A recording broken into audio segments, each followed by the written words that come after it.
Uma vida com propósitos, de Rick Warren. Dia 28. Isso leva tempo.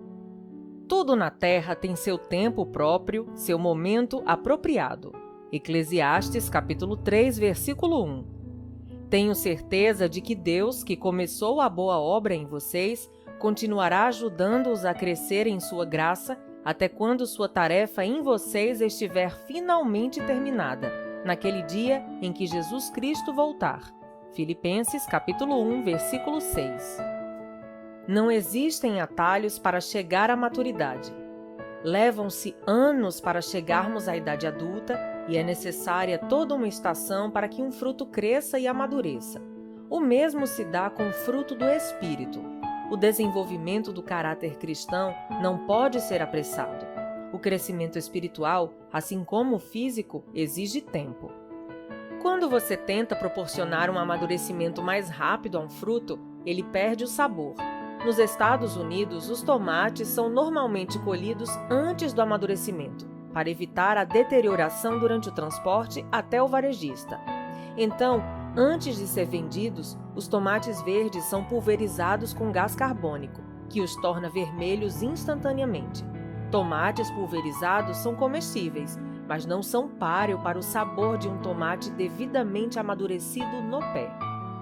Enquanto nos preocupamos com a rapidez de nosso crescimento, Deus se preocupa em ver-nos crescer fortes.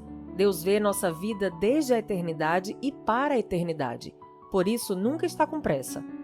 Lane Adams certa vez comparou o processo de crescimento espiritual com a estratégia usada pelos aliados durante a Segunda Guerra Mundial na libertação das ilhas do Pacífico Sul. A primeira ação era preparar o terreno da ilha, enfraquecendo a resistência, lançando bombas dos navios contra os fortes ao longo da costa. A seguir, um pequeno grupo de fuzileiros desembarcava e estabelecia uma cabeça de praia, que é uma minúscula parte da ilha que podiam controlar. Depois de que a cabeça de praia estava segura, começava um longo processo de libertação do restante da ilha, pouco a pouco. Com o tempo, toda a ilha ficaria sob controle dos aliados, mas sempre à custa de violentas batalhas. Adams estabelece a seguinte analogia. Antes de Cristo alcançar a nossa vida no momento da conversão, ele algumas vezes precisa preparar o terreno, permitindo assim a ocorrência de alguns problemas com os quais não podemos lidar. Embora algumas pessoas abram a vida para Cristo, tão logo ele bata a porta, a maioria de nós resiste e fica na defensiva. A experiência mais comum antes da conversão é ouvir Jesus dizendo: "Eis que estou à porta e bombardeio". No instante em que você abre um espaço para Cristo, Deus estabelece uma cabeça de praia em sua vida. Você pode até imaginar que já entregou a vida inteiramente a Ele, mas a verdade é que há uma boa parte dela que você nem mesmo conhece. Só se pode entregar a Deus aquela parte que consegue compreender. Ótimo! Uma vez que Cristo estabelece uma cabeça de praia, Ele começa a campanha para conquistar mais e mais território, até que sua vida seja completamente dele. Batalhas se seguirão, mas a vitória é certa. Temos a promessa de que aquele que começou a boa obra em vocês vai completá-la até o dia de Cristo Jesus. Isso está em Filipenses capítulo 1, versículo 6. Discipulado é o processo no qual se toma a forma de Cristo. A Bíblia diz: a fim de que o corpo todo seja edificado até chegar o tempo em que, na unidade da fé em comum e do conhecimento em comum do Filho de Deus, alcancemos a verdadeira maturidade, aquela medida de desenvolvimento implícita na expressão a plenitude de Cristo. Efésios capítulo 4, versículo 13. Tornar-se semelhante a Cristo é seu destino final, mas a jornada durará toda uma vida. Até aqui, vimos que essa jornada envolve acreditar, pela adoração, pertencer, pela comunhão e transformar-se, pelo discipulado. Deus deseja que você se torne cada dia mais parecido com Ele. Você começou a viver uma nova vida, na qual está sendo feito de novo e se tornando como aquele que o criou. Colossenses capítulo 3, versículo 10. Hoje somos obcecados por rapidez, mas Deus se interessa mais por resistência e constância. Preferimos o jeitinho, o atalho, a solução imediata. Queremos um sermão, um seminário ou uma experiência que resolva instantaneamente todos os nossos problemas, retire todas as nossas tentações e nos alivie o sofrimento. Mas a verdadeira maturidade jamais será resultado de uma única experiência, por mais contundente e emocionante que seja. Crescer é um processo gradual. A Bíblia diz: somos transfigurados como o Messias, e nossa vida se torna cada vez mais deslumbrante e bela à medida que Deus entra em nossa vida e nos tornamos como Ele. 2 Coríntios, capítulo 3, versículo 18. Por que demora tanto tempo? Embora Deus possa nos transformar instantaneamente, Ele optou por desenvolver cada um de nós vagarosamente. Jesus é cauteloso no desenvolvimento de seus discípulos.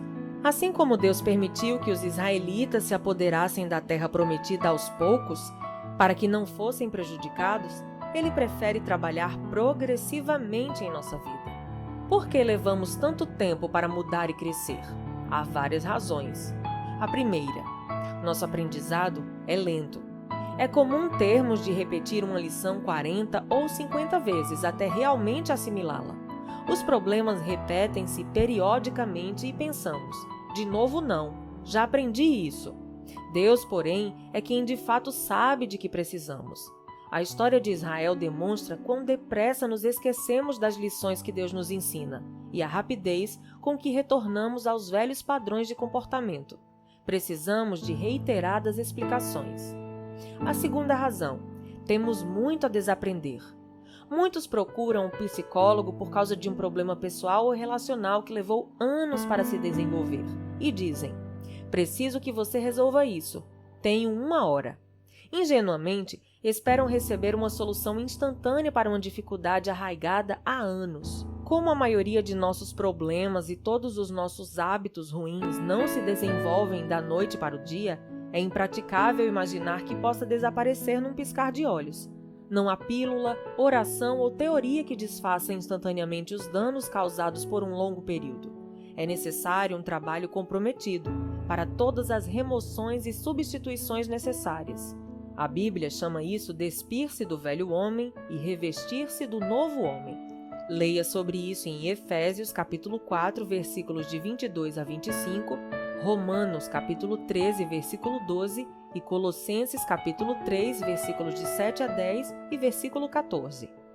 Embora tenha recebido uma natureza inteiramente nova no momento da conversão, você ainda preserva antigos hábitos, padrões e práticas que precisam ser eliminados e substituídos. Terceira razão: temos medo de humildemente encarar a verdade acerca de nós mesmos. Já destaquei que a verdade nos libertará, mas com frequência ela nos torna, antes de tudo, infelizes. O medo do que podemos descobrir se encararmos honestamente os defeitos de nosso caráter nos mantém no cárcere da negação. Somente depois de permitir que Deus resplandeça a luz de sua verdade sobre nossas faltas, fracassos e traumas, é que podemos começar a trabalhar neles. É por isso que não podemos crescer sem uma postura humilde e receptiva ao ensino.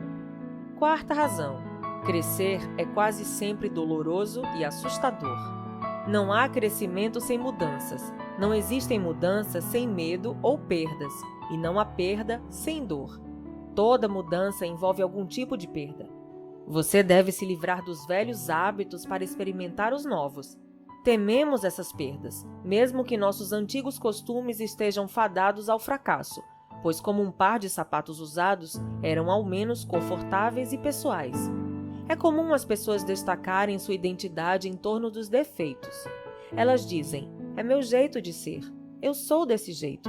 A preocupação inconsciente é que, livres de um hábito, de uma dor ou de uma inibição, não sabem em quem irão se tornar. Esse medo pode certamente retardar o crescimento.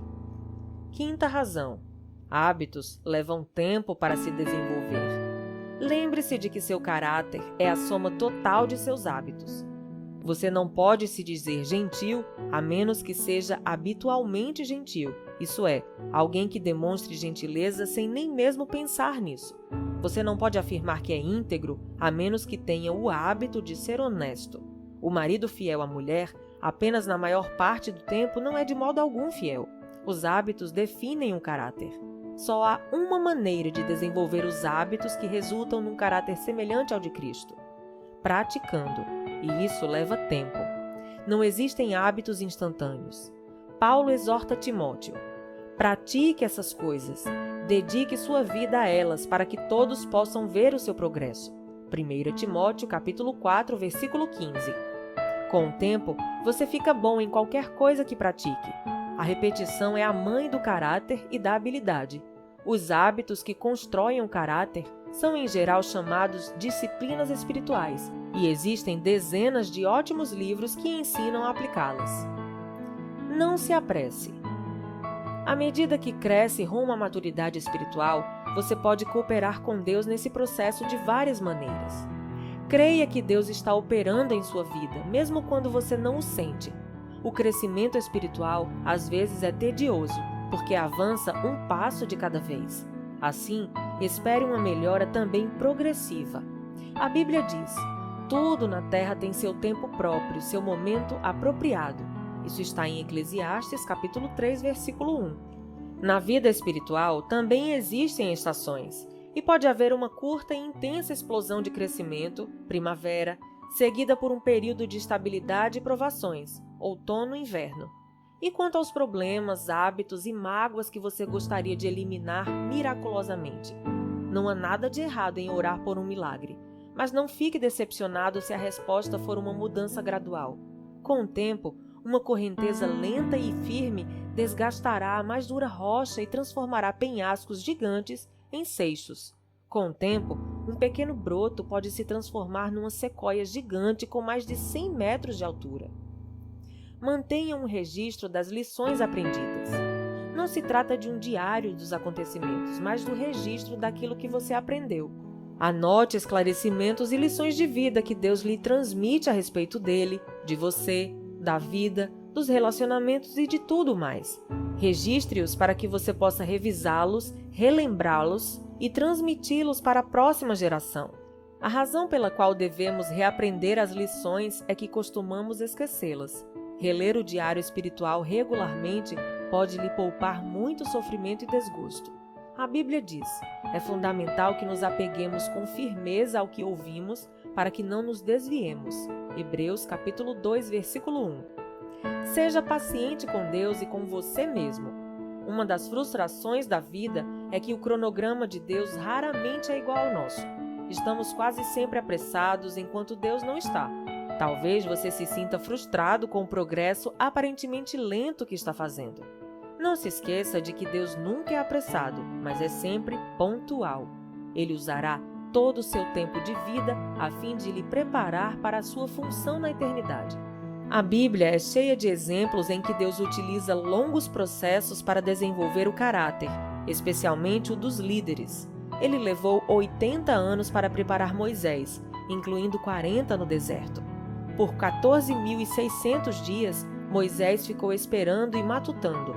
Será que está na hora? Mas Deus continuava dizendo: ainda não.